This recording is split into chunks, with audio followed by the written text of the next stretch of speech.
Hi friends, welcome to டூ பட் channel. இன்றைக்கி நம்ம சேனலில் எம்மியான மஷ்ரூம் பிரியாணி எப்படி பண்ணுறதுன்னு பார்க்கலாம். நார்மலாக வீட்டில் இருக்க அரிசி வச்சே தான் நான் பண்ணியிருக்கேன். ஸோ நீங்களும் எப்படி பிரியாணி பண்ணுவீங்க அப்படிங்கிறத கமெண்டில் சொல்லுங்கள். பாருங்கள் எவ்வளோ உதிரி உதிரியாக எம்மியாக வந்திருக்கு அப்படின்ட்டு. அதுக்கு நான் 3 தக்காளி, 4 வெங்காயம், 5 பச்சை மிளகாய் எடுத்து நல்லா சின்ன சின்னதாக கட் பண்ணி நல்லா வதக்கியிருக்கேன். அதோட உப்பு மஞ்சத்தூள் போட்டு வதக்கியிருக்கேன். மஷ்ரூம் வந்து நல்லா சின்ன சின்ன க்யூபாக கட் பண்ணி எடுத்துக்கலாம். நல்லா வாஷ் பண்ணிவிட்டு கட் பண்ணி எடுத்துக்கணும். அதையும் போட்டு நல்லா ஒரு 10 மினிட்ஸுக்கு நல்லா குக் பண்ண விட்டுறலாம்.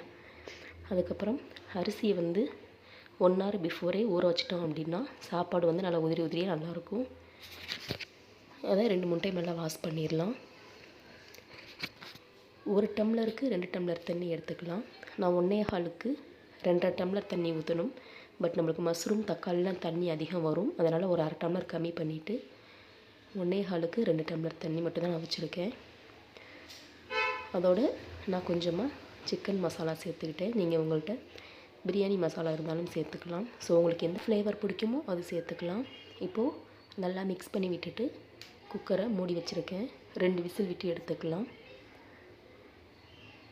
பாருங்கள், 2 விசில் விட்டு கேஸ் ரிலீஸ் ஆனதுக்கப்புறம் ஓப்பன் பண்ணோம் அப்படின்னா நம்மளோட எம்மியான மஷ்ரூம் பிரியாணி வந்து ரெடி ஆயிடுச்சு. கூடவே ரைத்தா, ரொம்பவே டேஸ்டியான அட்டகாசமான ஒரு பிரியாணி ரெடி ஆயிடுச்சு. இந்த வீடியோ பிடிச்சதை லைக் பண்ணுங்கள், ஷேர் பண்ணுங்கள், சப்ஸ்கிரைப் பண்ணுங்கள். தேங்க்யூ ஃப்ரெண்ட்ஸ், தேங்க்ஸ் ஃபார் வாட்சிங்.